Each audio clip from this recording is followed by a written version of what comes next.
Bonsoir à tous et bienvenue aux 19h de la télévision du Burkina. Voici les titres. Un projet pour la promotion de la bonne gouvernance vient d'être lancé dans la Bougriba.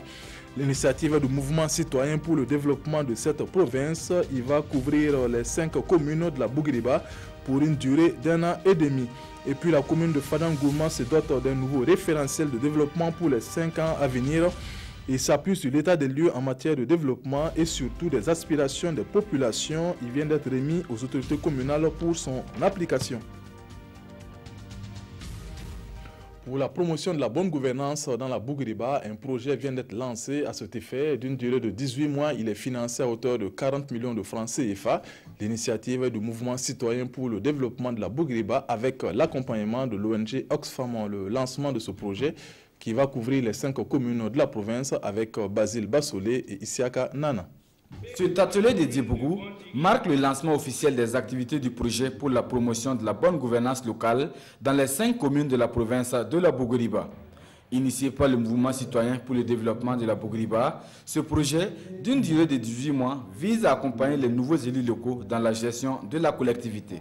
Nous attendons également de voir que les élus locaux, d'une manière générale, ne s'approprient pas à eux seuls la collectivité, mais comprennent que la collectivité est une affaire qui nécessite l'implication de tous les acteurs et que, naturellement, ils puissent aller vers les autres acteurs que sont les OSC, que sont les services techniques déconcentrés et prendre en compte effectivement leurs observations pour justement améliorer la gouvernance locale. Et cette gouvernance, si elle est améliorée, pour notre part, sera porteuse de bonne gouvernance et de développement tout simplement. Concertation entre collectivités et organisations de la société civile, formation des élus sur la bonne gouvernance et la décentralisation, des activités de plaidoyer ainsi que des émissions interactives entre populations et élus locaux sont entre autres les principaux axes de ce projet. Un projet qui bénéficie de l'accompagnement de l'ONG Oxfam. Le programme puisse être vraiment exécuté avec rigueur, avec engagement, avec efficacité, pour que quand viendra l'heure de faire le bilan, que l'on puisse se rendre compte que les indicateurs de la bonne gouvernance ont été améliorés dans les 5 communes d'intervention du projet. Améliorer la bonne gouvernance dans la Bougriba pour le bonheur des populations, c'est également le vœu des autorités provinciales qui ont traduit leur disponibilité et leur engagement à accompagner ce projet.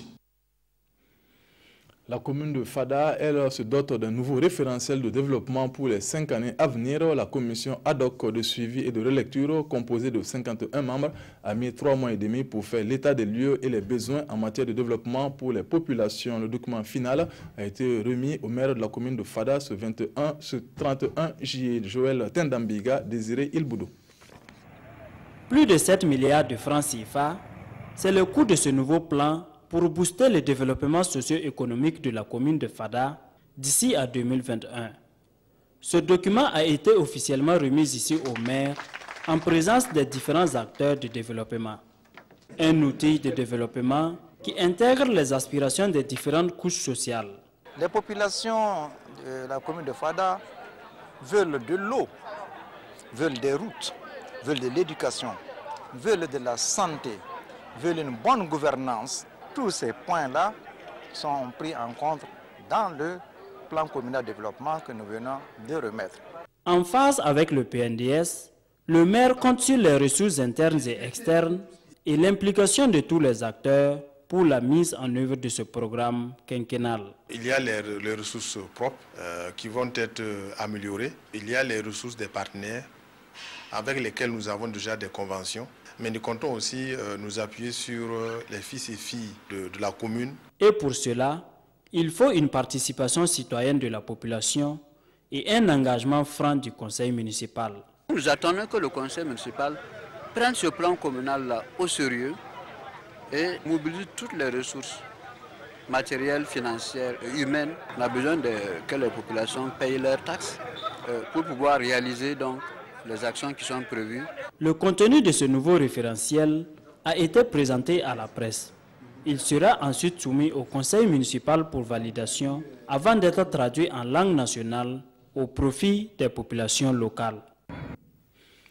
Les élus du 3e arrondissement de Ouagadougou se sont prêtés à un exercice de redevabilité vis-à-vis des populations. L'objectif est de rendre compte de la gestion de cette circonscription. Après un an, les échanges se sont déroulés sous le thème « Droit de participation du citoyen et devoir de redevabilité de l'élu local, facteur de cohésion sociale pour le développement ». Issaka Nana, Ismaël Diloma Sirima.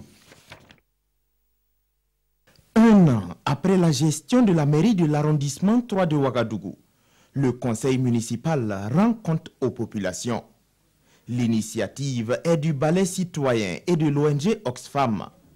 À travers cet exercice, c'est le droit de contrôle citoyen des populations qui est ainsi manifesté selon les initiateurs. C'est d'abord non seulement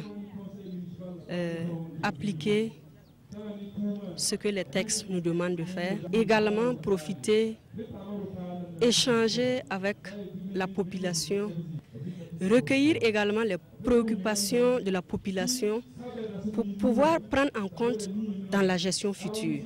Le récit de ce matin consistait à faire passer les autorités de l'arrondissement numéro 3 dans le scanner de la redevabilité. Donc, il est important que ceux à qui on a confié la gestion de la cité puissent rendre compte de leur gestion à la population. Après des discussions houleuses avec leurs élus, les populations saluent l'initiative. Ils déplorent cependant le bilan qu'ils jugent mitigé. L'initiative est louable. Les perspectives sont vraiment très encourageantes. Mais il reste vraiment le reste du mandat à venir à montrer effectivement qu'ils sont là pour la population. L'arrondissement 3 de Ouagadougou compte 5 secteurs avec une population estimée à 300 000 habitants. Et selon le maire de cet arrondissement, environ 800 millions de francs CFA seront nécessaires les 4 années à venir pour réaliser des travaux pour le bien-être de l'arrondissement. La société Ecodis vient en appui aux structures sanitaires du 1er arrondissement de Ouagadougou. Elle a fait don de matériel au centre médical urbain de Samandin et celui du secteur 6 du matériel qui va sans doute permettre d'améliorer les conditions de travail. Roger Bembamba et Bouma Ernest Nebier. Des lits et des tables d'hospitalisation, des tables d'accouchement, des matelas, un groupe électrogène, un panneau d'indication, c'est la composition du don que la société Ecodis vient de mettre à la disposition des 2 formations sanitaires de Samandin et du secteur 6. D'un coût estimé à 3 millions de francs CFA, ce matériel va améliorer la qualité des soins dans ces 2 centres médicaux.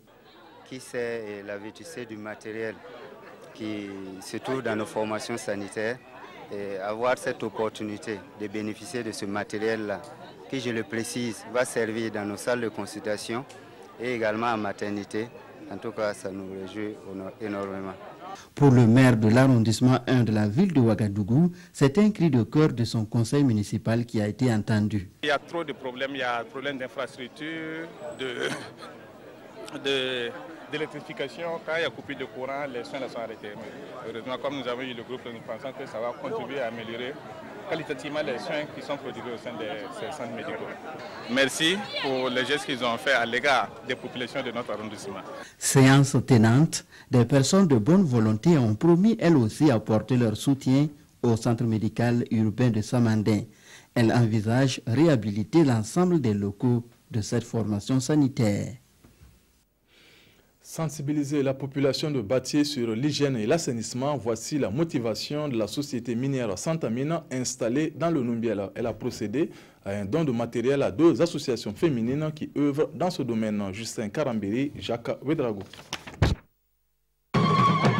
Les maires leaders de la commune de Gaïeri en Liesse, pour cause, un parc de 2065 vélos mis à leur disposition par l'association Tintois et ses partenaires.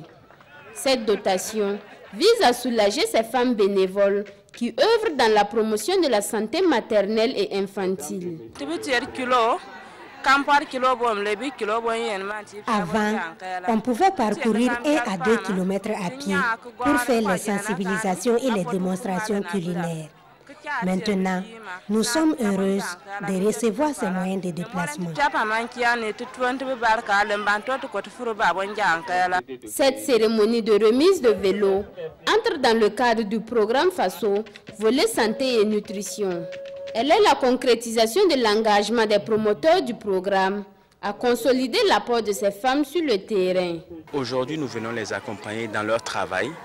Et comme on l'a dit, c'est les chevilles ouvrières du volet santé et nutrition du programme. Parce que c'est elles, avec leurs consoeurs, qui font justement toutes les sensibilisations au niveau de leurs réunions mensuelles. Et vous avez vu lors de la présentation les résultats que le programme a déjà eu dans la commune depuis 2010. Et nous devons ces résultats en grande partie à ces meilleurs leaders. Le programme FASO est exécuté par Okades Kaya dans le centre nord et l'association Tintoa dans la région de l'Est. C'est un projet de Catholic Relief Service et financé par l'USAID. Venez plutôt de suivre un reportage de l'association Tintoa qui soutient les meilleurs leaders qui sont des relais de santé au sein de leur communauté par la remise de plus de 2000 vélos. Une action qui va sans doute contribuer à intensifier la sensibilisation contre la malnutrition dans la province de la Komandjari. Sensibilisation, on poursuit donc ce journal, sensibiliser la population de Batié sur l'hygiène et l'assainissement. Voici la motivation de la société minière Santamina installée dans le Numbiel. Elle a procédé à un don de matériel à 2 associations féminines qui œuvrent dans ce domaine. Justin Karambiri, Jacques Ouedraogo.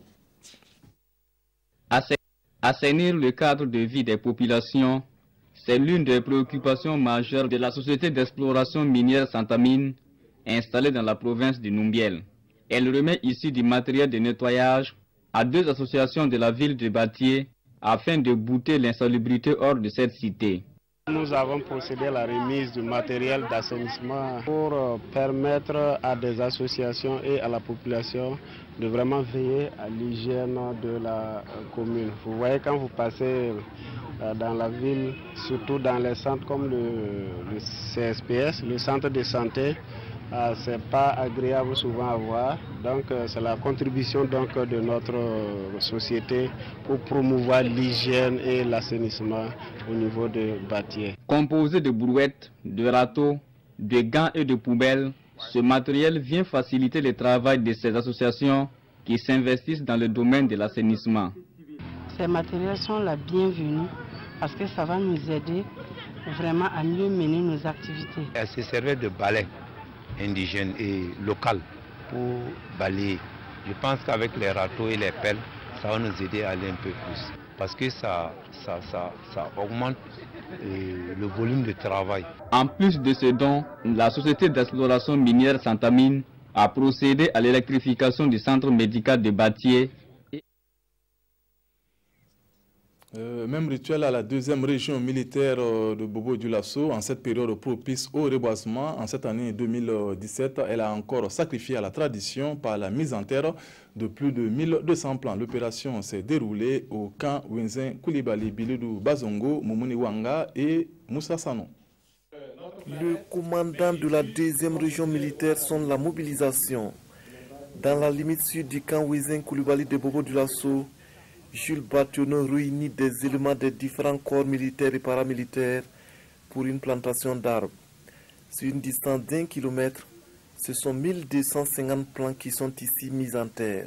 Les plants que nous avons choisis, sur conseil des forestiers, c'est des plantes qui résistent beaucoup.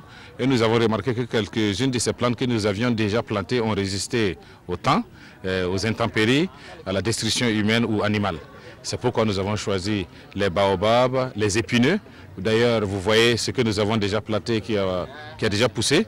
Et nous espérons que nous aurons de bonnes pluies pour entretenir ces plantes-là et que nos voisins qui cultivent aussi puissent nous aider à entretenir ces mêmes plantes.